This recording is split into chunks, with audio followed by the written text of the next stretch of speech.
Hey Eric, it's Matt Barrows. What up? How are you? Good. How you doing? I'm good. I was wondering about your first impressions of Javon Kinlaw, and also who in the defensive line room is sort of taking him under his wing as he's learning the NFL, learning the 49ers. Big, strong, obviously, athletic guy. In terms of who's taking him under his wing, I think me playing inside. More of the D tackles are the guys who play his position are. He's able to learn from everybody, but it's definitely going to be on the more experienced D tackles to get him up to speed. Eric, it's Matt Mayoko. Just wondering, with DeForest moving on and Javon coming in, do you anticipate any changes to how you're being used this coming season? Will you still be a base defensive end and a nickel inside pass rusher? Yeah, that's the plan that I know of. So I don't think that will change too much. So that's the plan going into the season. Hey, Eric, it's Josh Dubow from AP. You guys obviously did a lot of real good things on defense last year. Are there areas as a unit where you guys are looking to get better this year? Definitely get better. One thing, we talked about, we were tops in a lot of categories except run defense. We were middle of the pack, so definitely looking to get better in that aspect.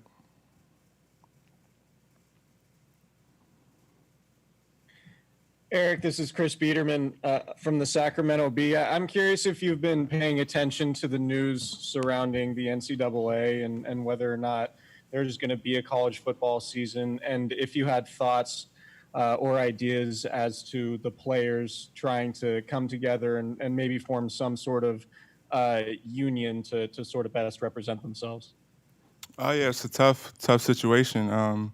Obviously, they're not professionals, so it's technically not a business, even though it is big business.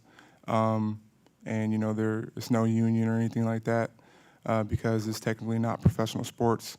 So it'll be interesting. I've been hearing the news and what's going on a little bit, if they're going to have a season or not.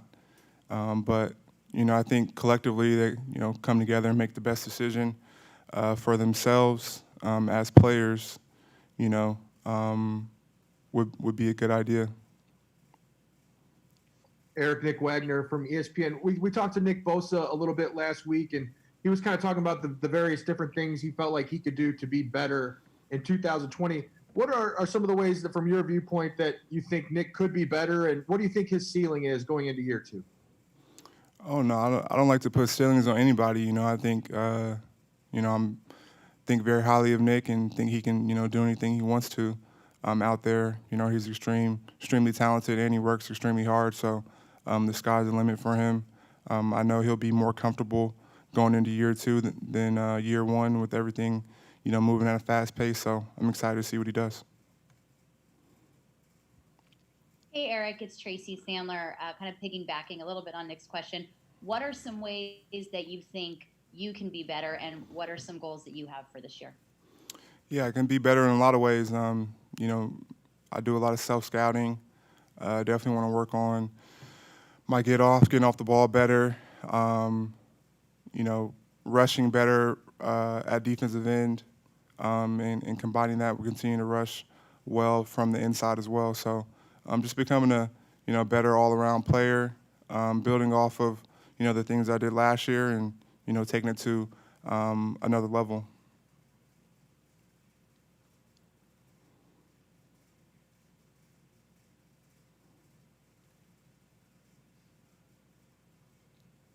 Hey Eric, it's Matt again. I believe that you spent a year at Oregon with Deion Jordan. What are your recollections of him with the Ducks, and what are your thoughts on him joining the defensive line crew? Man, it's great. Deion was a guy I looked up to and have for a long time, especially, in college, being a freshman. He was a senior, big man on campus. And I always appreciated him for sticking up for me and not being one of those, seniors who talk down to freshmen and, try to haze freshmen. So Dion was always my big homie, and I loved playing with him in college and being able to learn from him. And he played at a high level and, set a standard for us in college and something to, achieve and dream of achieving one day, which was, playing well at Oregon and then, being a top draft pick. So he kind of paved the way for me and Defo, and, we knew someone that did it at a high level. So it was amazing to, follow those next couple of years and, try to do the same thing he did. Hey, sorry. Hey, all your teammates have talked about, sometimes without even being asked, just about the motivation of losing the Super Bowl and obviously the desire to get back. Are those conversations you guys are having, or the conversations also prompted by the coaches, or is that kind of an open discussion, or not so much? I wouldn't consider it an open discussion. I think we all have that in our, that experience going through that. We all have that, ingrained in our brain, and it's all motivating us and pushing us to get back there.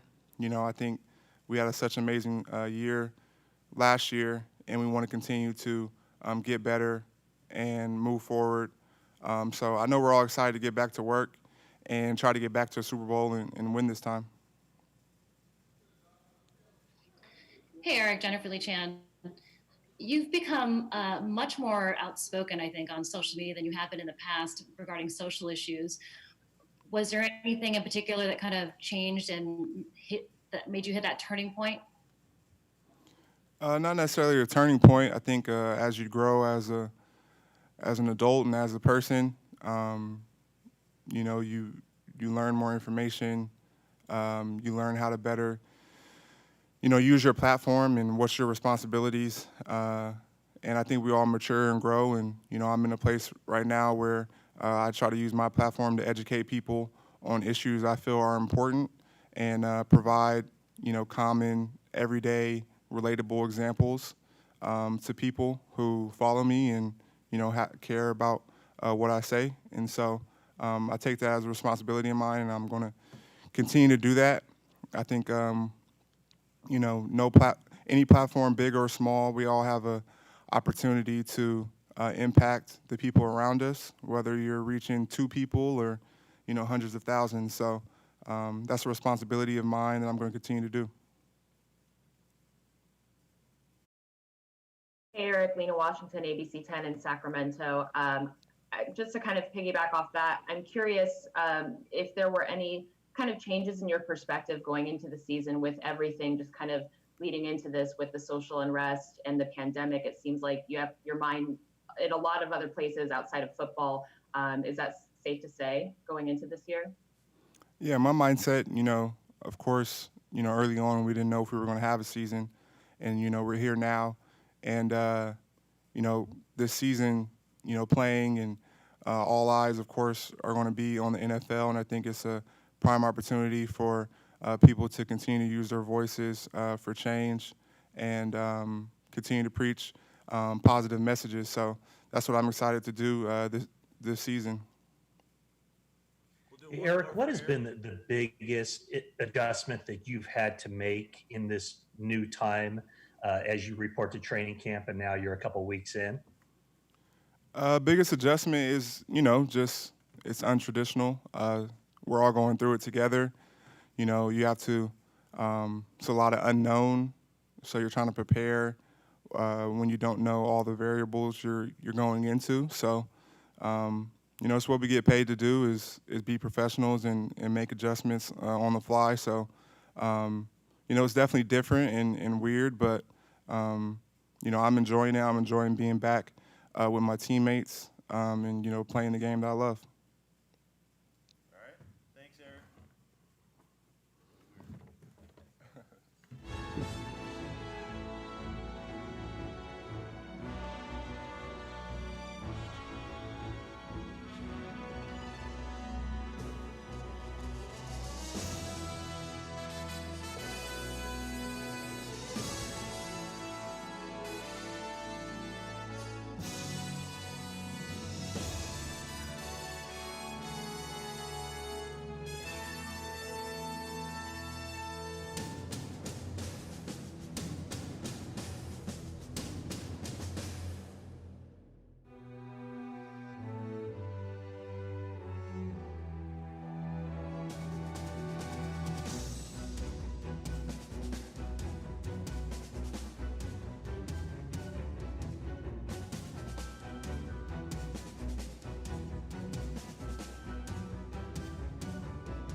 All righty.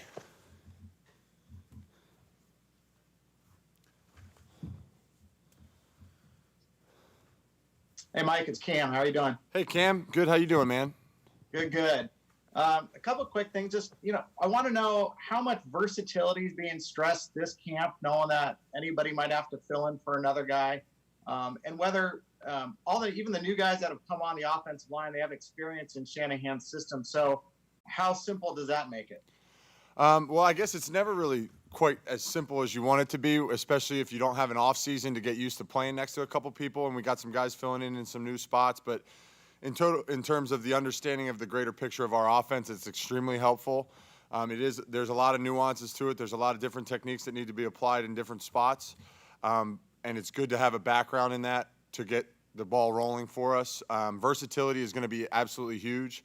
It's going to make or break guys having jobs and make or break, situations to fill our roster, because we can get in any situation at any point this year that we're not just looking out for injury. We're looking out for something that we can't really defend ourselves from at times. And so to be able to have the ability to plug and play guys in different positions at different times is really going to allow us to keep moving as smoothly as operationally possible. Apologies for a two-parter, Mike, but who's been lining up next to you at right guard so far? It's been a rotation between Dan Brunskill and Tom Compton. Okay. Mm-hmm. And then the other question would be, there are a couple of newcomers on the line, and what are your early impressions of Tom Compton and also of the rookie Colton McKivitz? Well, both are extremely great guys. Great to have in our room, and they were great additions to the culture that we have. In only getting to know them through Zoom in the spring and now in the last 2 weeks or so, they're really a lot of fun to be around. And going back to that point, both very, very versatile football players. They've played a lot of football. Colton in college, Tom in the NFL, at a lot of different spots and a lot of different schemes. And Tom played for a long time in Kyle's system in Washington too. So it's two guys that are going to come in and compete really hard for us, give us a little bit added depth at not just the one position, but like Cam had said, a bunch of them, and going to allow us to do certain things with those guys there and push other guys forward, which is really cool. And obviously the other newcomer, if you can call him a newcomer, is Trent, and he's been an unbelievable guy to work with over the last 2 weeks or so. And even just in walkthrough, you still kind of get a little jaw drop by how smooth and how much of an athlete he truly is at his size. And it's going to be cool to pick his brain over the next couple weeks here, going through training camp once live bullets start flying and seeing him back in action. Hey, Mike, following up on that, what you just mentioned about Trent, he last week was kind of telling us he felt like he was a kid again, starting over, getting back to football. Have you picked up on that, and how is that kind of maybe manifested just in terms of him fitting in with the team? Well, I think I think that's kind of the mindset that majority of our team has. Is we are grown men, but we act like little kids a lot of the time, and we have a lot of fun, and we have the ability to compete with each other at all times and fly around, and there's just a charge of energy that's in our building, and it just keeps getting more and more. You can feel it more, and I think Trent has been exposed to that for the first 2 weeks now, and it's kind of just like a reigniter to what he, the career that he's had, and it gives him a new excitement for what we're able to do. And on top of the fact that we are all great people and all have a lot of fun when we do what we do, but we're also really damn good football players. And seeing that kind of competitive edge throughout, and seeing the way that guys are working, and the guys that once the whistle blows and you're in between the white lines, even if it's walkthrough, the deliberate nature of our practices and the ability of guys to stay locked in such a monotonous and slow-paced kind of environment right now, and the energy that we have even in those situations is a testament to who Kyle and John have brought in here, and the people that are here, and how cool our team truly is. Hey, Mike, Keyshawn from the San Francisco News. Quick How you question. doing?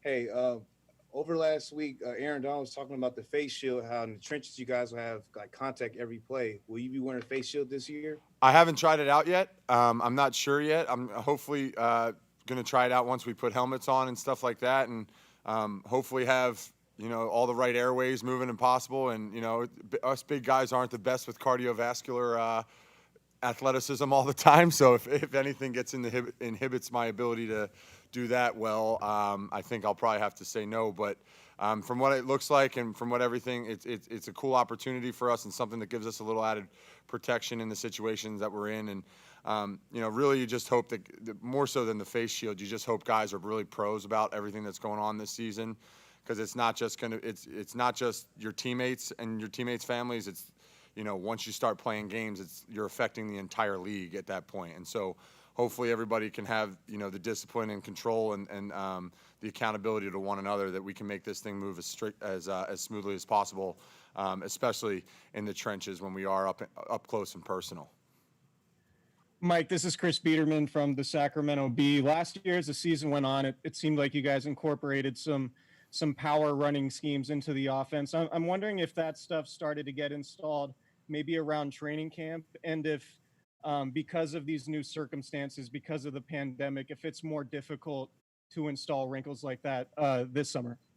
I don't think so. I think it's always something that's been in our playbook. It's just it's another added weapon that we have, and another thing that we can build upon in different ways to attack defenses. It's something that it's always in our install. It's always obviously the thing that we do best in our base stuff is the outside zone and the wide zone, and that's our bread and butter. But throughout the year, the way teams respond, you can use different things like power, gap schemes, inside zone schemes, because of the way that teams are going to react to what we do. And so it's another little knife to sharpen for us, if you will, in that regard. And it's something that we do constantly all year round. And depending on the matchups of each team, we run a little bit more or less depending on whatever Kyle's feeling. Hey, Mike, it's Matt.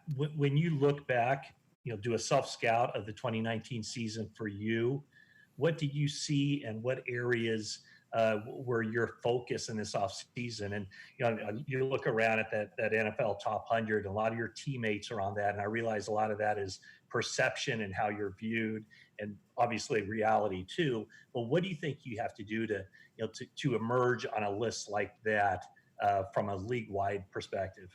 Honestly, I think for me, it's doing what I did the whole back half of the season and doing it better and much more consistently. After the injury happened, I'd started getting a little feel for it before that in the Cleveland game and a little bit in the Pittsburgh game, and starting to be able to stack experiences and study and preparation on top of it. And the 4 weeks that I had off in the middle of the season last year really allowed me to focus on myself and how I was moving, how I was studying the game, how I was studying the nuances of our offense, and then how to apply them to what we do.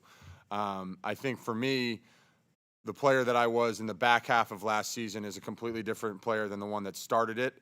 And the whole goal for me is to continue to build on that and build on the success that I had, both run and pass, and just the overall consistency and domination of the blocks that I had. And then obviously, like everybody else, the off season is a time to be a better athlete. You want to everything that you do, it has to make you and put you in a situation where you're bettering yourself for the opportunity that you have on the field in the fall. And I did a great job with Dustin Perry, Ben Peterson, Dustin Little, and our staff here. I stay here. I'm a Bay Area native now, and so I was here working with our staff and all that stuff. And I'm really, really proud of what we did and the things that we and the basics that we put back into my training that are going to allow me to, I think, be a much more functional athlete and stronger football player.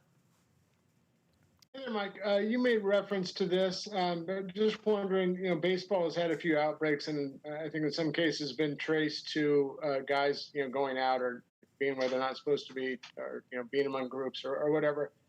I'm sure the coaches have addressed that with you guys, but as far as personal responsibility, once you leave the facility, how much are you guys talking about that amongst yourselves, and do you take some sort of leadership role in that? We take it very seriously. We talked about it. It was the first thing that we talked about when we came in as a team, and Kyle addressed it in the team meeting. You know, you have a responsibility, and we're very lucky. There's a lot of people that work their whole lives to be able to do their small business, their teaching, coaching, high school and college levels, all these different essential workers that are out there now. That there's people that are forced to be out there, there's people that have the choice like we do, and there's people that it's getting taken away from them. And I think the perspective that you need to have is that we are very, very fortunate to be in the NFL, to have a system put in place, and so proud of the PA and the league and the negotiations that we put in place over this season to protect and make guys feel safe. And on top of all the protocols that they've put in place, I mean, if anybody could see what's going on in our building right now, the testing sites, the mask wearing, the social distance meeting rooms, the social distance, it's the social distance cafeteria. The protocols that are in place are going to keep us safe, and then it just becomes an individual matter. And there's guys that are sacrificing. Like I know I saw the story, like Raheem. And his wife and kids are back in Ohio, and he has to, he's making the decision for our football team to be here, and they're making great sacrifices. We have 3 guys on the offensive line that are going to play for us this year that just had newborns in the last 3 months, and so you do things for those guys. And fortunately for me, I'm single. I'm by myself here now, and I don't have that pressure of being. Obviously, my family's on the East Coast, but I have to do that anyway every year. But these guys that are sacrificing for our team to have the opportunity to compete for a Super Bowl and build on what we did last year, that are making the ultimate sacrifice to be away from loved ones and people that need them, you owe it to them to be responsible as an individual, and you owe it to them, to the rest of the league that's in the same situation. And and you just hope that guys are going to feel that. They're going to feel that responsibility and morality to do that, and make the correct decisions so that we can all have a great season and stay safe. Our last one for Mike. Hey, Mike, this is David Lombardi. How you doing? Yeah, great. You were talking about their bread and butter being the outside zone. Obviously, you've gotten a lot of experience these past 2 years doing a lot of blocking in space. To me, it seems that Kyle has loaded up on not just linemen now, but, Jalen Hurd, Jawan Jennings. You have big receivers who will also complement that effort in doing the same thing. I just want to know what it's like from a mobile offensive lineman's perspective now that when you start to envision what this offense will look like, how nice will it be to be able to be next to big tight ends and receivers who are 6'4", 6'5", who are also able to block that well in space in this scheme? It's exciting, and it's you can clearly see the vision that Kyle and John and the rest of the staff and the motivation that they have to do what they love to do. And that's coach hard in the run game and get everything building off of that. Kyle talks about it all the time. It takes all 11 guys to be able to run the football successfully. It takes us in the 5 or George and the 6 of us at the line of scrimmage to start the play, and then you get the big plays and you get the big carries and the chunk yardage to keep moving the chains like we did towards the end of the year by all of the receivers selling out to make sure that they're doing their job and their part in the run game. And our versatility of being able to put so many different people in so many different spots out on the outside and in space, and still having them all do the same job, regardless if they're the Jalen Hurds that's 6'4", 240 and built in a lab, or if you're Trent Taylor and going in there and throwing your face in somebody that's twice the size of you and you're still kicking his ass. So it's kind of the cool thing about what we have here. And obviously guys like Jawan and Jalen are very exciting, and they're virtually just another big guy out in space that can just continue to dominate in the run game. But there's clearly a vision and a code for what we do, and everybody embraces it regardless of you being the biggest guy or the smallest guy. Everybody takes pride in the way that we run the football, and that's really, really cool to be a part of, especially from an offensive lineman's perspective. Hey, Mike, just a follow-up. Yep. Did you have an injury, surgery, or procedure that allowed you to be there in the off season? Yeah, so I had a PRP done on my knees, just like I do every off season. So I was classified as a rehabbing player because of that procedure. I do it for maintenance purposes, and the first couple weeks and all that kind of stuff was what allowed me to be here and train with our staff. Great. All right. Thanks, Mike. Yep.